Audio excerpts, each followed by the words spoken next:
ప్రార్థన ఒక క్రైస్తవునికి ఊపిరి లాంటిది. ఊపిరి ఆడకపోతే మనిషి చనిపోయినట్లు ప్రార్థించని క్రైస్తవుడు మృతుడే ఆధ్యాత్మికంగా. ప్రార్థన ఒక వెన్నెముక లాంటిది. మనకు వెన్నెముక లేకపోతే ఇలా నిటారుగా నిలబడగలవా? వంగిపోతాం. ఎటు గాలి వస్తే అటో పడిపోతాం. ప్రార్థన లేనివాడు ప్రతి శోధనకు లొంగిపోతాడు, ప్రతి ఆకర్షణకు లొంగిపోతాడు. ప్రార్థించేవాడు అపవాదిని చూసిన వణకడు, శోధన వచ్చిన లొంగడు, పాపపు ఆశలకు లొంగడు, లోకాశలకు లొంగడు. ధైర్యంగా సింహం వలె పరిశుద్ధంగా దేవుని సాక్షిగా నిలబడగలుగుతాడు. ప్రార్థన, బైబిల్ పఠనం రెండు రెక్కలు లాంటివి. ప్రార్థించేవాడు బైబిల్ చదవాలి, బైబిల్ చదివేవాడు ప్రార్థన చేయాలి. కొంతమంది బైబిల్ చదువుతారు, ప్రార్థన చేయరు. కొంతమంది ప్రార్థన చేస్తారు, బైబిల్ చదవరు. బైబిల్ చదువుతున్నప్పుడు దేవుడు నీతో మాట్లాడుతున్నాడు, ప్రార్థన చేస్తున్నప్పుడు నువ్వు దేవునితో మాట్లాడుతున్నావు. బైబిల్ చదివి ప్రార్థన చేసేవాడు దేవుని మనసును ఎరిగి దేవుని చిత్తానుసారంగా ప్రార్థన చేస్తాడు. తన సొంత మాటలతో చేసే ప్రార్థన కాదు, తన ముట్టి పెదవుల ప్రార్థన కాదు, దేవుని ఆత్మతో దేవుని మనస్సును ఎరిగి దేవుని నడిపింపుతో ప్రార్థన చేస్తాడు. కాబట్టి ప్రార్థన రెండు రెక్కలు లాంటివి. ఒక పక్షి పైకి ఎగరాలంటే ఒక రెక్క ఉంటే ఎగరలేదు, రెండు రెక్కలుంటే పైకి ఈ లోకానికి అతీతంగా, లోక శోధనలకు అతీతంగా దేవుని కొరకు పరిశుద్ధులుగా దేవుని ప్రణాళిక నెరవేర్చేవారిగా మనం జీవించాలంటే అనుదినము వాక్య పఠనము, మోకాళ్ళ ప్రార్థన ఒక క్రైస్తవుడికి ఎంతో అవసరం. ఆ ప్రార్థించేవాడు తన జీవితంలో జయం సంపాదించుకుంటాడు.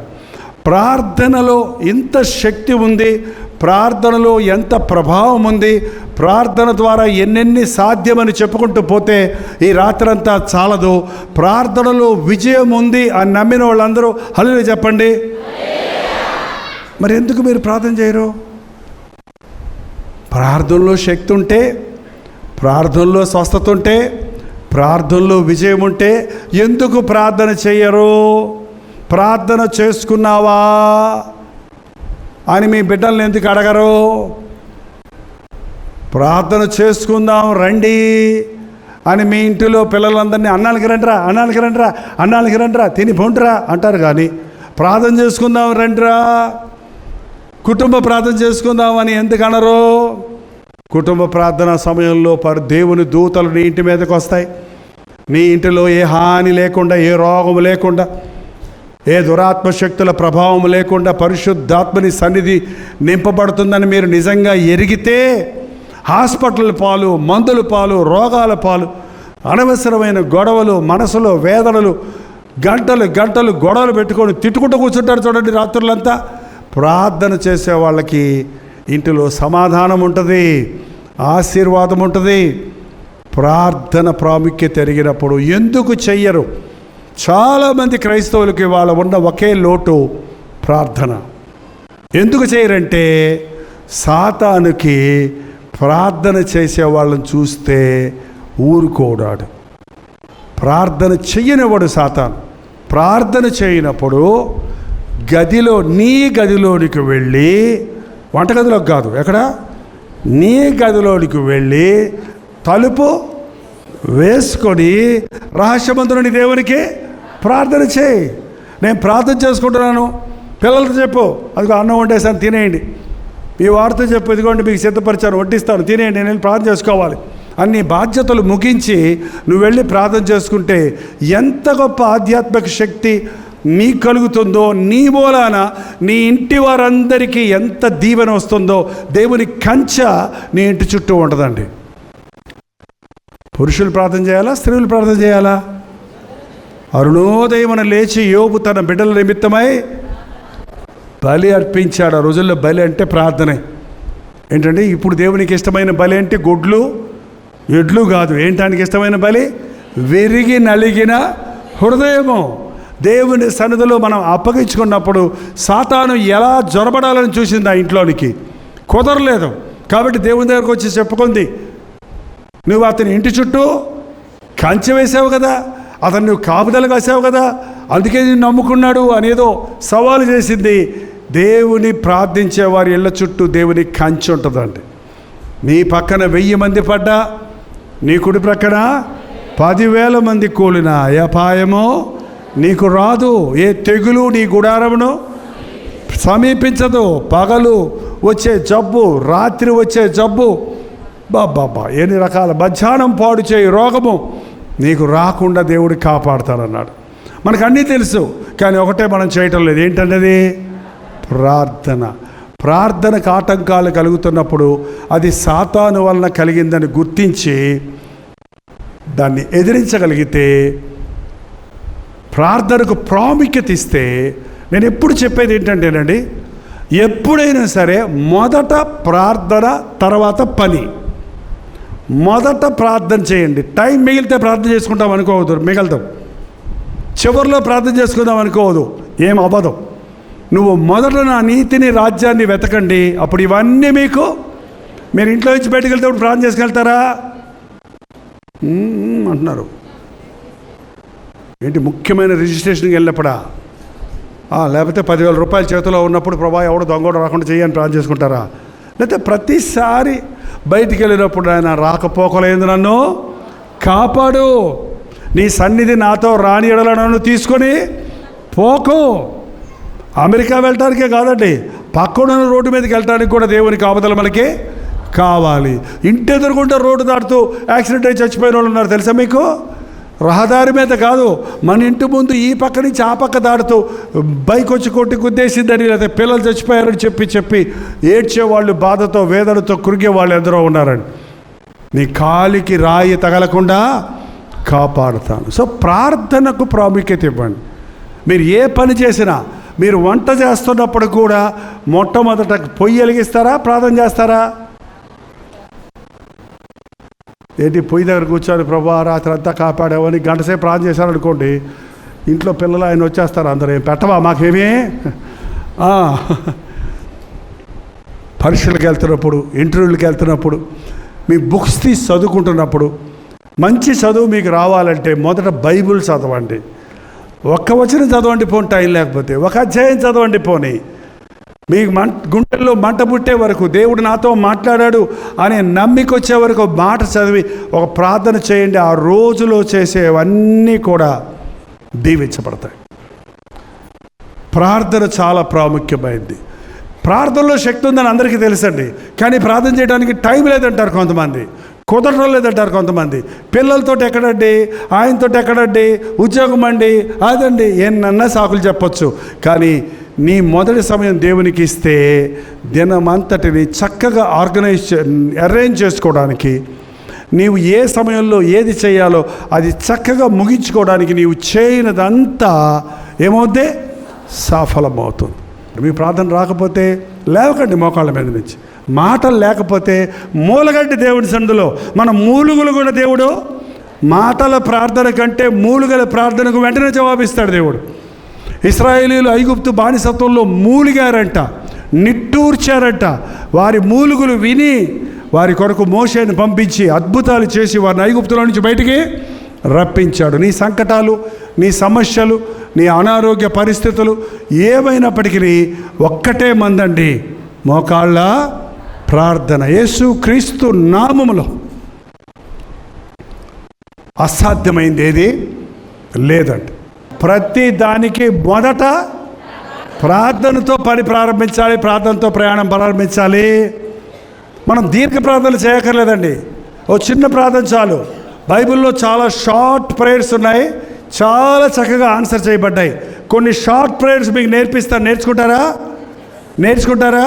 ప్రభువా నన్ను జ్ఞాపకం చేసుకో. ఎప్పుడైతే ప్రభు జ్ఞాపకం చేసుకుంటున్నాడో, నీ పరిస్థితులు ఏంటో, నీ కష్టం ఏంటో, నీ బాధ ఏంటో, నువ్వు ఎక్కడున్నావో, నీ స్థితిగతులు ఏంటో నీ నోటితో చెప్పక్కర్లేకుండానే ప్రభుకి అన్నీ తెలుసు. మునిగిపోయే ఓడలో ఉన్నా, కూలిపోయే ఇంటిలో ఉన్నా, పడిపోయే బస్సులో ఉన్నా, ప్రమాదాలలో చిక్కుకొని ఉన్నా, ప్రభువును జ్ఞాపకం చేసుకోమనగానే ప్రభు తన చేయి బట్టి నిన్ను ప్రమాదం నుండి తప్పిస్తాడు. రెండవది, ప్రభువా నాకు సహాయము చేయి. అందరూ చెప్పటం లేదు. ప్రభువా నాకు సహాయం చేయి. ఏం సహాయం చేయాలో నువ్వేం చెప్పక్కర్లేడు. డబ్బు సహాయం చేయి ప్రభువా, నాకు డబ్బు సహాయం చెయ్యి, నాకు చెయ్యి ఇచ్చి నన్ను లేవనెత్తు, లేకపోతే నా బిడ్డకు బాగలేదు, కానాను స్త్రీ వచ్చి ప్రభు దగ్గర వేడుకుంది, వెంటబడింది, కాళ్ళ వేలబడింది, ప్రభువా నాకు సహాయం చేయి, ప్రభువా నాకు సహాయం చేయమంటే కాసేపు కావాలని ప్రభు కనిపెట్టింపజేశాడు. కానీ చివరికి ఆమెతో ఏం చెప్పాడు తెలుసా ప్రభు? నీవు కోరినట్లే నీకు కలుగునుగాక. ఆ గడియలోనే ఆ దెయ్యము చేత పీడించబడుతున్న కుమార్తె ఏమైంది? స్వస్థత పొందింది. ఒకటి, ప్రభువా నన్ను జ్ఞాపకం చేసుకో. రెండు, నాకు సహాయం చేయి. ప్రభువా నన్ను కరుణించుము. చెప్పండి, ప్రభువా నన్ను కరుణించుము. కరుణించటం అంటేనండి, యోగ్యత లేని వారిని, అర్హత లేని వారిని ఆశీర్వదించటం, విడిపించటం, క్షమించటం అందులో ఉందండి. ప్రభువా నన్ను కరుణించంటే నాకు ఏ యోగ్యత లేదు దగ్గర వచ్చి అడగడానికి. నేను పాపం చేశాను, తప్పు చేశాను, కానీ నన్ను కరుణించి నీ కృపలో నన్ను క్షమించు అని అడగటం. ప్రభువా నాకు సహాయం చేయి. మొదటిది, ప్రభువా నన్ను జ్ఞాపకం చేసుకో. ప్రభువా నాకు సహాయం చేయి. ప్రభువా నన్ను కరుణించుము. ప్రభువా నాకు తోడుండుము. ప్రభువా నాకు తోడుండయ్యా, నేను వెళ్తున్నాను, నాకు తోడురా నాయన. ప్రభువా నా తోడుండయ్యా. ఏమని ఇంత చిన్న ప్రార్థన చేసుకుంటే నాతో ఉంటే చాలండి, ఇంకా అంతే అయిపోద్ది. నీతో నడిచేవాడు కూడా నీ కాలికి రాయి తగలకుండా కాపాడుతాడు. ఎన్ని ప్రార్థనలు నేర్చుకున్నాడు ఇప్పుడు? నన్ను జ్ఞాపకం చేసుకో, నాకు సహాయం చేయి, నన్ను కరుణించు, నా తోడు రా, నాకు తోడు రా. ఇంకో ప్రార్థన చెప్పనా? ప్రభువా నన్ను వెరీ గుడ్ అమ్మా. ఎవరమ్మా చెప్పింది? అయ్యో నా దగ్గర 1,00,000 రూపాయలు ఉంటే నీకు ఇచ్చిందనమ్మా. లేవు. దేవుని స్తోత్రం. దేవుడు ఇస్తాడు, నీకు 10 లక్షలు ఇస్తాడు. ఈ లోకంలో డబ్బులు కాదు, దేవుడు ఆశీర్వాదాలు ఇస్తాడు. ఆశీర్వాదం అంటే డబ్బులు అనుకుంటున్నారండి చాలామంది. డబ్బులు కాదు ఆశీర్వాదం. ఇన్ని డబ్బులు ఉంటే ఇన్కమ్ ట్యాక్స్ వాడు వస్తాడు. ఇన్ని డబ్బులు ఇస్తే నిన్ను ఎట్ట చంపాలని నీ కొడుకులు కూతుర్లు కూడా చుట్టూ కూర్చొని ఉంటారు.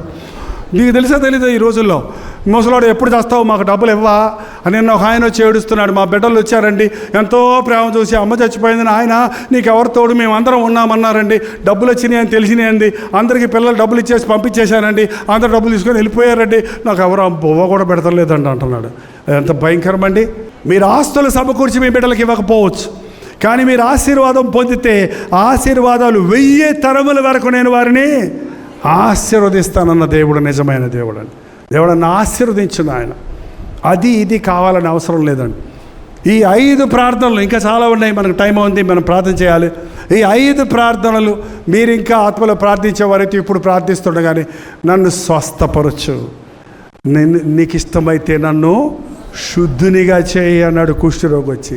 ఆ గుడ్డివాడు పిలిచాడు, దావీదు కుమారుడా నన్ను కరుణించు అంటే, ఏం కావాలి నీకంటే, అయ్యా నిన్ను చూడాలయ్యా, నా కళ్ళు తెరువు, నేను నిన్ను చూడాలి అంటే చూపెద్దడలేదా?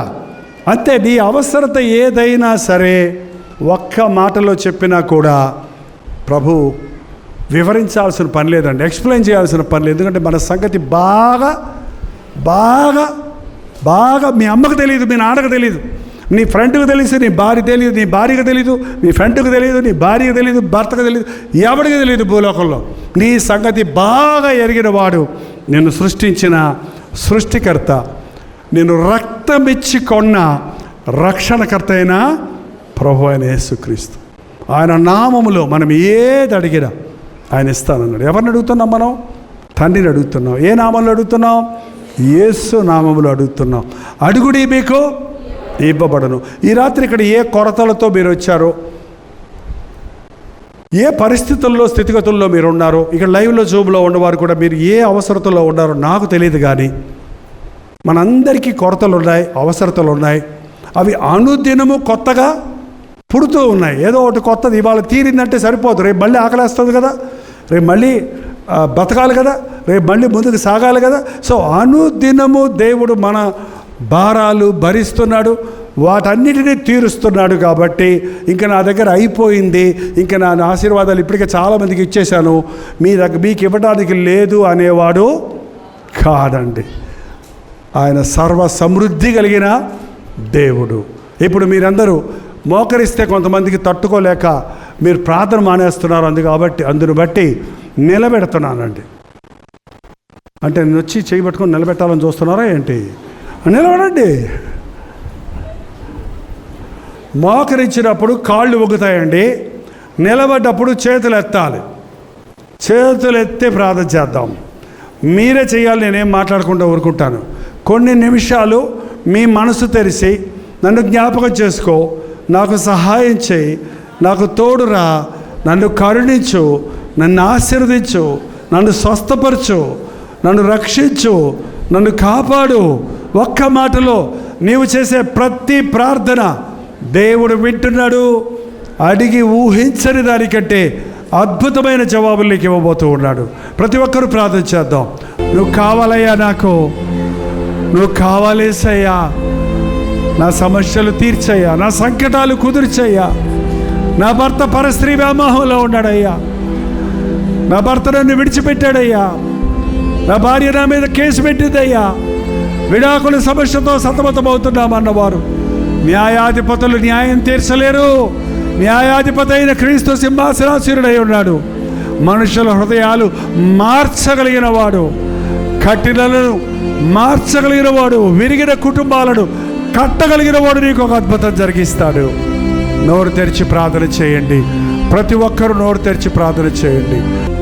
ప్రభువా, ఈ రాత్రి నుంచి నా మట్టుకైతే బ్రతుకుట క్రీస్తే, నీ కోసమే జీవిస్తారని నోరారా చెప్పండి యేసయ్యతో. యేసయ్యా, యేసయ్యా, నన్ను రక్షించావయ్యా, నీకు వందనాలు. నా పాపాలు క్షమించావయ్యా, నీకు వందనములు.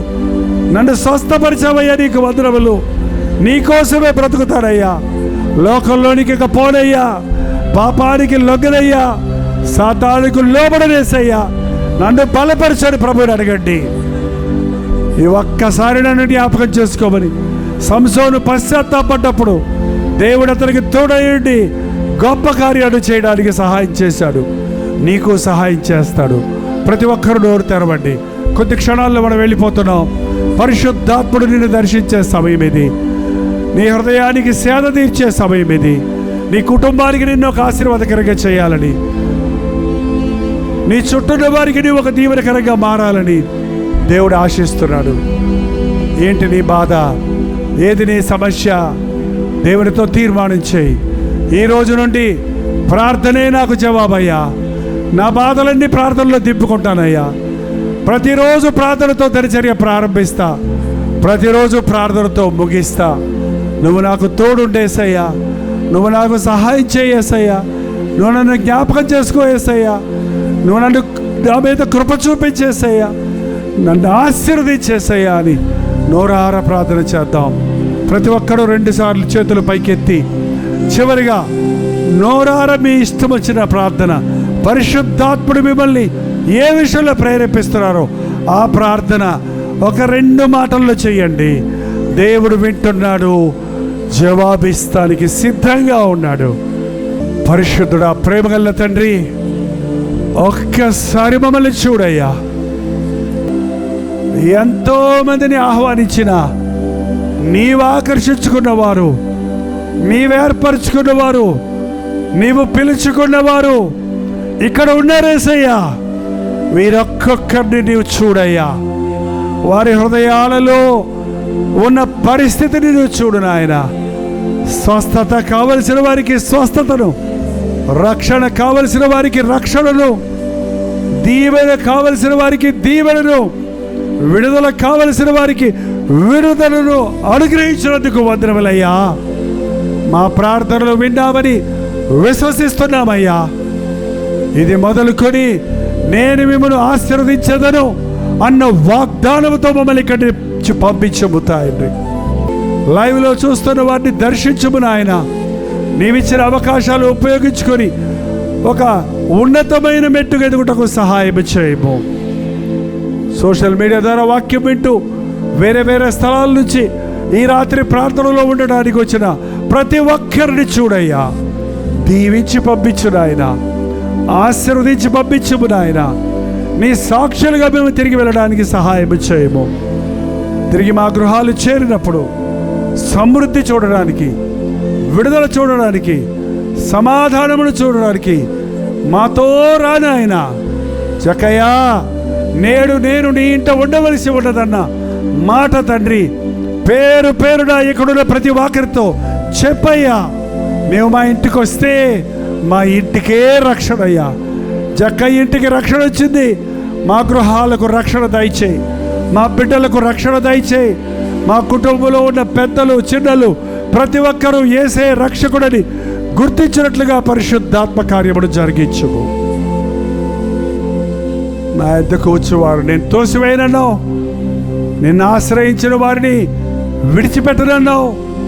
ఆశతో నీ సన్నిధికి వచ్చిన మేము ఆశీర్వాదాలతో తిరిగి వెళ్ళటానికి, నా ప్రభువు నాతో ఉన్నాడు అన్న ధైర్యంతో వెళ్ళడానికి, లోకములో కలిగే శ్రమలకు భయపడక, సాతాను పెట్టే శోధనలకు లొంగక, మాలో ఉన్నవాడు లోకములో ఉన్నవారి కంటే గొప్పవాడన్న విశ్వాసముతో పరిశుద్ధులుగా నీకు ఇష్టలుగా బ్రతుకుటకు సహాయం చేయము. ప్రతి విశ్వాసి పరిపూర్ణులు అవ్వాలని పోరాడుతూ పరిచర్య జరిగిస్తుండగా అనేకులు రక్షించబడి పరిశుద్ధపరచబడి కుటుంబాలుగా నీ రాజ్య వారసులు ఉన్నట్లు సిద్ధపడుటకు సహాయం చేయము. ప్రతి యవనస్తుని రాత్రి దర్శించయ్యా. సాతాను వారిని ముట్టక ముందే వారు నీకు సమర్పించుకున్నట్టుకు సహాయం చేయము. ప్రతి వృద్ధుల్ని దర్శించిన ఆయన వృద్ధాప్యంలో వచ్చిన బలహీనతలతో కృంగిపోకూడనట్లు వారికి కావలసిన ఆదరణ దయచే. ముదిమి వచ్చే వరకు, వయసు వచ్చే వరకు ఎత్తుకొని వాడని నేనే అన్న వాగ్దానంతో పంపించము. జ్ఞానవంతురాలుగా మా సహోదరులు కుటుంబములు కట్టుకున్నట్లు ప్రార్థనా తల్లులుగా చేయము నాయన. పురుషుడు తన ఇంటిని జ్ఞానము చొప్పున కట్టుకొనుటకు, ఇంటి వారిని సంరక్షించుటకు వారికి కావలసిన దైవ జ్ఞానాన్ని నీవు అనుగ్రహించుము. భక్తి గల వారమని చెప్పుకొని దాని శక్తిని ఆశ్రయించిన వారిగా ఉండక, క్రీస్తు నామమును మా బ్రతుకుల ద్వారా నిరూపించు నిజ క్రైస్తవులుగా ఉండటకు ఈ రాత్రి కూడి వచ్చిన మాకందరికీ నీ సహాయము చేయము. క్రీస్తు నామములో అడుగుచున్నాను తండ్రి, ఆమేన్.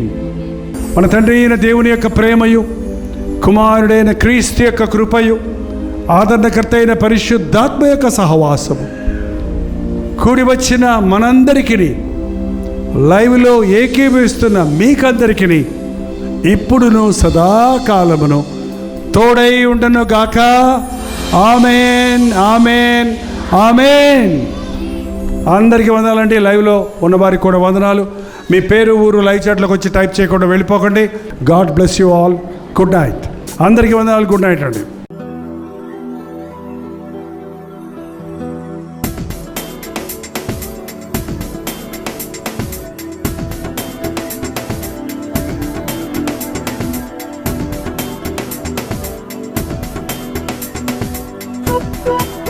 Thank you.